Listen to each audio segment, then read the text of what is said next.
ప్రజాపాలన దరఖాస్తు ఫామ్ల అమ్మకాలపై సీఎం రేవంత్ రెడ్డి ఆగ్రహాన్ని వ్యక్తం చేశారు. ప్రజాపాలన దరఖాస్తులు అమ్మే వారిపై కఠిన చర్యలు ఉంటాయని చెప్పారు రేవంత్ రెడ్డి. అవసరమైన దరఖాస్తులు అందుబాటులో ఉంచాలన్నారు. రైతు భరోసా, పెన్షన్లపై అపోహలు వద్దని చెప్పారు. కొత్తగా లబ్ధి పొందాలనుకునే వారే దరఖాస్తు చేసుకోవాలన్నారు సీఎం రేవంత్ రెడ్డి.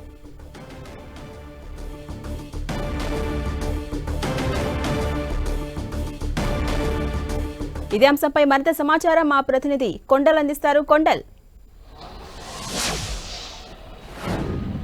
ప్రజాపాలన రాష్ట్ర వ్యాప్తంగా ప్రజాపాలన కార్యక్రమం కొనసాగుతుంది. ఈరోజు మూడో రోజు. అయితే గడిచిన 2 రోజులు, మొదటి రోజు రెండో రోజు కొన్ని రకాల అనుమానాలు, అపోహలకు కారణమైందని చెప్పుకోవచ్చు. ముఖ్యంగా ప్రజాపాలనలో 6 గ్యారంటీలకు సంబంధించిన దరఖాస్తు పత్రాలు అన్నవి కొరత కనిపించింది. చాలా చోట్ల బ్లాక్లో జిరాక్స్ సెంటర్లో వాటిని జిరాక్స్ తీసుకొని అప్లై చేసిన సందర్భాలు కూడా ఉన్నాయి. వీటన్నింటి పట్ల సీఎం రేవంత్ రెడ్డి ఆగ్రహం వ్యక్తం చేశారు. కొద్దిసేపటి క్రితమే అధికారులకు ఆయన స్పష్టమైన ఆదేశాలు జారీ చేశారు. ఎక్కడ కూడా ఈ అప్లికేషన్ ఫామ్స్ అన్నది బయట నుంచి కొనడానికి వీల్లేదు, వీటిని కట్టడి చేయాలని చెప్పడంతో పాటు ప్రతి గ్రామానికి ప్రజాపాలన కార్యక్రమానికంటే ముందుగానే దరఖాస్తు పత్రాలన్నీ కూడా ప్రజలకు అందుబాటులో ఉంచేలా చూడాలని చెప్పి ఆయన స్పష్టమైన ఆదేశాలు జారీ చేశారు. మరోవైపు ఇక్కడ ఏదైతే రైతు బంధు, అదేవిధంగా రైతు పింఛన్లు, ఈ 2 ఎగ్జిస్టెన్స్ పథకాలు ఉన్నాయి, కొనసాగుతున్నాయి. వాటికి వస్తున్న వాళ్ళు దాన్ని అప్లై చేయాల్సిన అవసరం లేదన్న దానిపై కూడా కొంత స్పష్టత ఇచ్చారని చెప్పుకోవచ్చు. మొదటగా అయితే రైతు బంధు పైన చాలామంది ఫస్ట్ రోజు, సెకండ్ రోజు, 2 రోజులు కూడా రైతు బంధు వస్తున్న వాళ్ళు కూడా కొంతమంది రైతు బంధుకు మళ్ళీ 6 గ్యారంటీల పథకంలో రైతు బంధును టిక్ చేసిన పరిస్థితి ఉంది.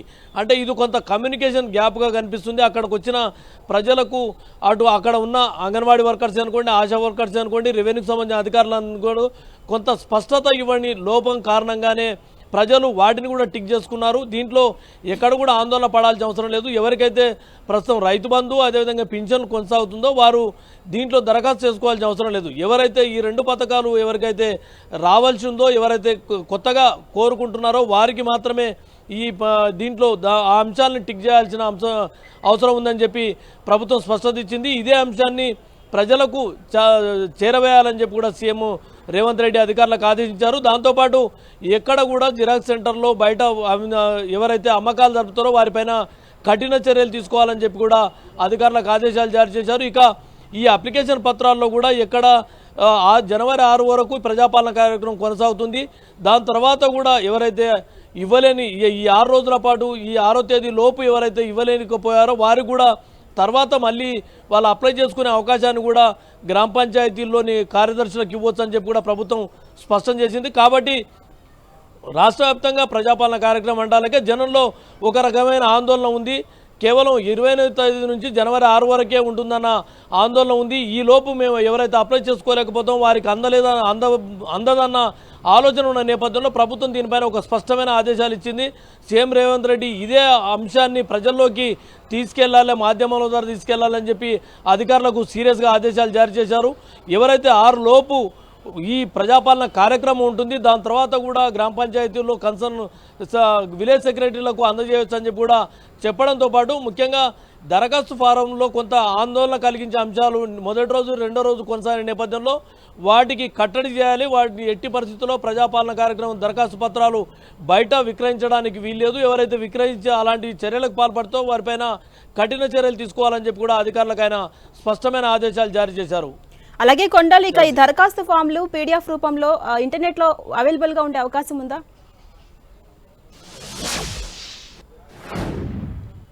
ఉన్నప్పటికీ కూడా వీటిని యూజ్ చేసుకోవాల్సిన అవసరం లేదు. ఎందుకంటే ఏదైతే గ్రామంలో ఒక షెడ్యూల్ ఇస్తున్నారు, ఎందుకంటే ఈ 10 రోజుల పాటు ప్రభుత్వం ఒక షెడ్యూల్ ఇచ్చింది. ఏ మండలాల వారీగా ఏ ఊరిలో ఏ రోజు ప్రజాపాలన ఉంటుందన్నది ఇప్పటికే ఒక టైం టేబుల్ను ఫిక్స్ చేసిన నేపథ్యంలో ఈలోపు ఫర్ ఎగ్జాంపుల్ ఈరోజు ఒక ఊరిలో ప్రజాపాలన కార్యక్రమం ఉంటే దానికి ముందు రోజు అక్కడికి ఆ ఊరిలోకి దీనికి సంబంధించిన దరఖాస్తు పత్రాలన్నీ చేరవేయాల్సిన బాధ్యత అధికారులు తీసుకుంటారు, రెవెన్యూ అధికారులు తీసుకుంటారు. కాబట్టి వీటిని ఆన్లైన్లో డౌన్లోడ్ చేసుకొని మళ్ళీ జిరాక్స్ తీసుకోవాలి, ఇలాంటి కార్యక్రమాలకు అన్నది ఆస్కారమే లేదన్నది ప్రభుత్వం భావన.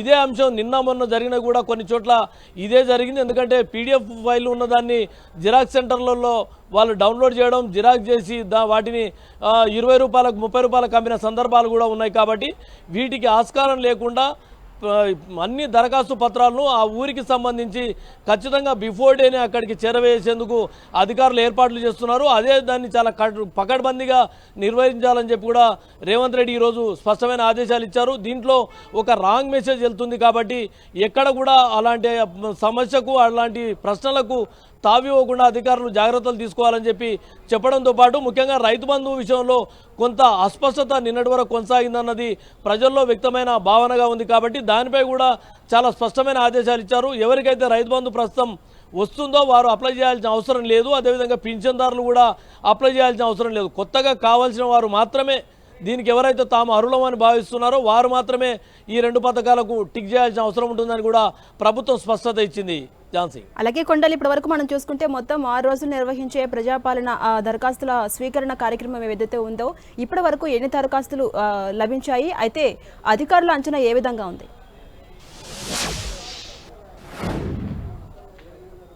ఈ కార్యక్రమానికి అయితే పెద్ద ఎత్తున ప్రజల నుంచి స్పందన వ్యక్తమవుతుంది. ఎందుకంటే గత ప్రభుత్వంలో రేషన్ కార్డులు కూడా ప్రభుత్వం ఇవ్వలేదు. అప్పటికి కూడా లక్షలాది మంది రేషన్ కార్డుకు అప్లై చేసుకున్న పరిస్థితి కూడా వాటన్నిటి కూడా పెండింగ్లో ఉన్న పరిస్థితి ఉంది. అయితే ప్రజాపాలన కార్యక్రమం చేపట్టిన తర్వాత మొదటి రోజు 7,46,000 దరఖాస్తులు ప్రభుత్వానికి వచ్చాయి.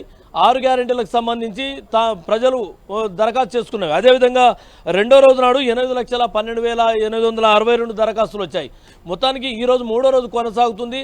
దీనికైతే భారీగానే ప్రజల నుంచి స్పందన వస్తుంది. ఎక్కడికక్కడ ప్రజలు క్యూ లైన్లో నించొని మరి దరఖాస్తు పత్రాలను సబ్మిట్ చేసుకుంటున్న పరిస్థితి అయితే స్పష్టంగా కనిపిస్తుంది. కాబట్టి పూర్తిగా జనవరి 6 వరకు ఏ మేరకు ఎన్ని లక్షలు వస్తాయన్నది ప్రభుత్వానికి ఒక క్లారిటీ వచ్చే అవకాశం ఉంటుంది. కాబట్టి లబ్ధిదారులు కూడా ఎవరెవరు ఉన్నారన్నది కూడా ప్రభుత్వానికి ఒక స్పష్టత కూడా వస్తుంది. ఏ లబ్ధిదారుడు ఏ పథకాలకు, ఫర్ ఎగ్జాంపుల్ పింఛన్కు ఎంతమంది అర్హులుగా ఉన్నారు, అదేవిధంగా రైతు బంధుకు ఎంతమంది అర్హులుగా ఉన్నారన్నది కూడా తెలిసే అవకాశం ఉంటుంది. కాబట్టి దీన్ని స్క్రూటినీ చేయడం ద్వారా ప్రభుత్వానికి ఒక క్లియర్గా ఒక లెక్క తేలుతుందన్నది ప్రభుత్వం ఆలోచనగా ఉంది. దాంతోపాటు ఈ జనవరి 6 వరకు చేసుకోలేని వారు కూడా తర్వాత కూడా అప్లై చేసుకునే అవకాశాన్ని కూడా నిరంతరంగా కొనసాగిస్తూ ప్రభుత్వం నిర్ణయం తీసుకుంది. ఝాన్సీ. అలాగే కొండలు ఇప్పుడు ప్రజాపాలన దరఖాస్తుల ఫామ్ అందరికీ కూడా ఫ్రీగా అవైలబుల్గా ఉండాలి. బట్ కొన్ని ప్రాంతాల్లో ఆ ఫామ్లు అనేవి అమ్ముతున్నారు. అసలు ఎన్ని ప్రాంతాల్లో ఈ ఫామ్ల అమ్మకాలు జరుపుతున్నారు, అయితే వీటిపై అధికారులు ఏ విధంగా రియాక్ట్ అయ్యే అవకాశం ఉంది, ఎలాంటి చర్యలు తీసుకునే అవకాశం ఉంది? ఖచ్చితంగా నిన్న సిఎస్ శాంతికుమారి కూడా ఈ అంశంపైనే కలెక్టర్లతో రివ్యూ చేయడం జరిగింది. దాంతోపాటు ఈరోజు సీఎం రేవంత్ రెడ్డి ఈ అంశాన్ని చాలా సీరియస్గా తీసుకున్నారు.